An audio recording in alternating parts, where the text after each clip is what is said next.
Warahmatullahi wabarakatuh. Innal hamdalillah nahmaduhu wa nasta'inuhu wa nastaghfiruh wa na'udzu billahi min shururi anfusina wa min sayyiati a'malina. May yahdihillahu fala mudilla lahu wa may yudlil fala hadiya lahu. Asyhadu an la ilaha illallah wahdahu la syarika lahu wa asyhadu anna Muhammadan abduhu wa rasuluh. Allahumma salli wa sallim ala nabiyyina Muhammadin wa ala alihi wa ashabihi ajma'in, amma ba'du. Qala Allahu ta'ala fil Qur'anil Karim, a'udzu billahi minasy syaithanir rajim, wa la tusalli ala ahadin minhum mata abadan wa la takun ala qabrihi innahum kafaru billahi wa rasulihi wa matu wa hum fasiqun. Shadaqallahul azim. Ma'asyiral muslimin jamaah salat subuh rahimakumullah. Alhamdulillah kita telah memasuki puasa kita ini hari yang ke-23 dan tugas kami untuk menyampaikan kajian ba'da subuh ini untuk kali yang keempat atau pekan yang keempat, yaitu Kemis pekan yang keempat. Sesuai dengan tema yang diberikan pada kami oleh takmir adalah musuh atau potret musuh daripada Rasulullah Sallallahu Alaihi Wasallam. 3 pekan yang lalu sudah kita uraikan tentang Abu Lahab beserta istrinya, kemudian Abu Jahal dan yang lainnya. Ini musuh Rasulullah yang berikut ini adalah Abdullah bin Ubay bin Salul. Namanya Abdullah, tapi ini adalah orang munafik. Namanya Abdullah bin Ubay bin Salul. Ia dikenal juga dengan nama Ibnu Salul. Dia adalah pemimpin daripada Bani Khazraj dan juga merupakan pemimpin di kota Madinah pada waktu itu. Setelah datangnya Rasulullah atau Nabi Muhammad hijrah ke Madinah, kedatangan Muhammad ini, ia kemudian memeluk agama Islam. Namun dia dikenal sebagai orang yang munafik.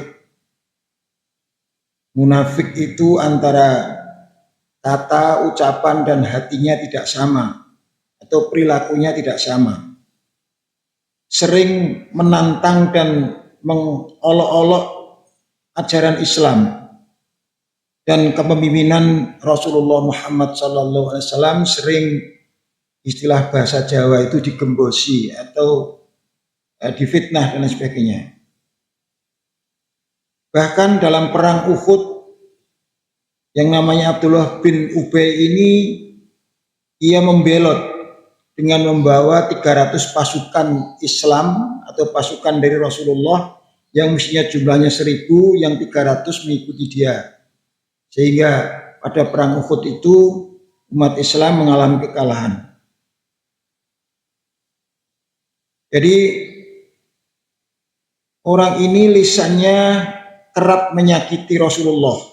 Ucapannya memecah belah kaum muslimin, yaitu di situ karena di Madinah kan ada kaum Ansor, yaitu orang Madinah asli yang menolong kehadiran Rasulullah, kemudian kaum Muhajirin atau pengikut Rasulullah yang ikut hijrah dari Mekah ke Madinah. Dan tokoh munafik yang paling keras ini adalah selalu memusuhi Nabi. Inilah yang namanya Abdullah bin Ubay bin Salul. Namun dia juga punya putra yang namanya sama, yaitu Abdullah bin Abdullah. Justru putranya ini dia ikut agama Islam, masuk Islam, dan termasuk sahabat setianya Rasulullah. Yang namanya Abdullah sama dengan nama orang tuanya. Dia adalah salah seorang sahabat Nabi dan salah seorang daripada beberapa sekretaris Nabi dalam penulisan wahyu. Jadi sahabat karibnya Nabi ini yang namanya Abdullah bin Ubay bin Salul ini. Nabi pada waktu Abdullah bin Ubay itu mati, diminta oleh anaknya yang bernama Abdullah bin Abdullah ini untuk memberikan baju gamisnya untuk sebagai kain kafan matinya bapaknya itu. Meskipun pada waktu masih hidup selalu memfitnah, selalu menjatuhkan Nabi atau istilahnya membuka aibnya Nabi. Ya. Kemudian selain itu juga Abdullah bin Abdullah ini minta supaya yang menyolati bapaknya pada waktu mati itu juga Rasulullah. Dan Rasulullah inilah yang bisa kita petik daripada akhlaknya. Meskipun dia difitnah, dia disakiti, tapi pada waktu diminta untuk mensolati jenazahnya itu Rasulullah tetap datang dan mensolati. Oleh Sayyidina Umar sebenarnya Rasulullah ditarik tidak boleh nyolati. Karena pada waktu hidupnya Abdullah bin Ubay ini selalu ingin menjatuhkan Rasulullah dan bahkan pada waktu perang Dzatu Riqa ini ingin membunuh atau memati Rasulullah itu direncanakan akan dibunuh tapi gagal. Ya. Sehingga karena diingatkan oleh Sayyidina Umar menyolati orang yang munafik dan ini cenderung pada kafir ini, akhirnya turunlah ayat Al-Quran surat At-Taubah ayat 84 yang tadi saya baca. A'udzu billahi minasyaitonir rajim wa la tusalli ala ahadin minhum mata abadan wa la taqum ala qabrihi innahum kafaru billahi wa rasulihi wa matu wa hum fasiqun. Dan janganlah engkau Muhammad melaksanakan sholat untuk seseorang yang mati di antara mereka, yaitu orang-orang munafik tersebut. Jadi kelompoknya yang memisahkan diri pada waktu perang Uhud itu selama-lamanya. Dan janganlah engkau berdiri atau mendoakan di atas kuburnya.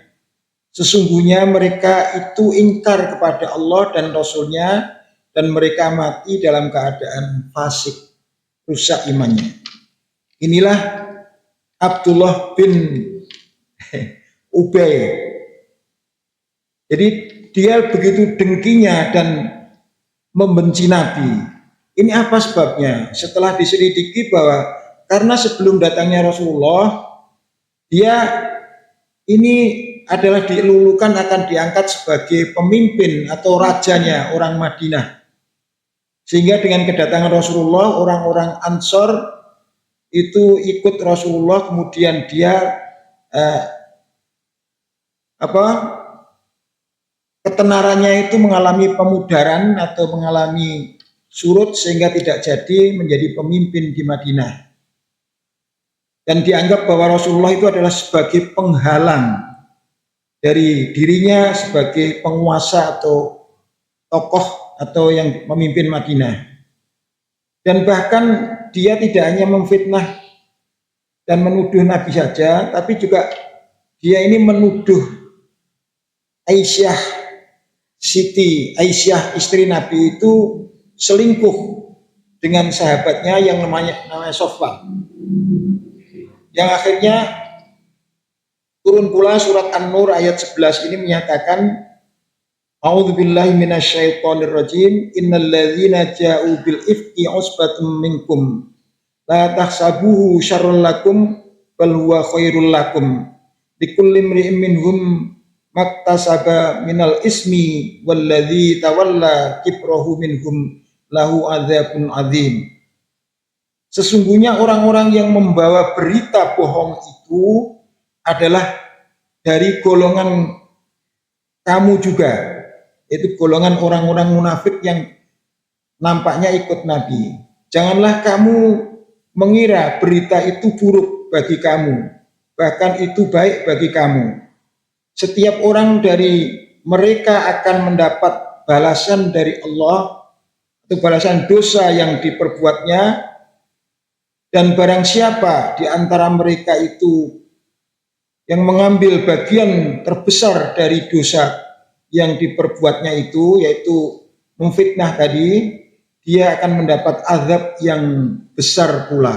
Nah, inilah asbabun nuzul dari surat An-Nur ayat 11 ini adalah pada waktu istri Rasulullah ini difitnah atau dituduh, atau sekarang itu ya bahwa berita hoak ya, itu selingkuh dengan salah seorang sahabat yang bernama Sofwan. Jadi inilah di antara salah satu orang yang memusuhi Rasulullah, yang sebenarnya dia pada waktu awal Rasulullah datang itu dia ikut masuk Islam, tapi di dalamnya dia justru menggerogoti Islam, ingin menjatuhkan, sampai dalam peperangan yaitu perang Uhud, dia itu memprovokasi kelompoknya supaya tidak ikut menjadi pasukan perang, yang akhirnya 300 dari kelompoknya itu meninggalkan di perang Uhud, yang akhirnya umat Islam juga mengalami kekalahan. Dan pada waktu perang Uhud itu umat Islam atau tentara Islam yang gugur dalam peperangan sekitar 70 orang, termasuk Sayyidina Hamzah, yaitu paman Nabi Muhammad Shallallahu Alaihi Wasallam. Masyarul muslimin rahimakumullah, barangkali ini pertemuan kita yang keempat, insya Allah nanti di akhir hari atau di akhir bulan Ramadan tanggal 19 masih ada satu kali pertemuan lagi. Ada kurang lebihnya mohon maaf. Nasrun minallah wa fathun qarib. Basyirul mu'minin. Assalamualaikum warahmatullahi wabarakatuh.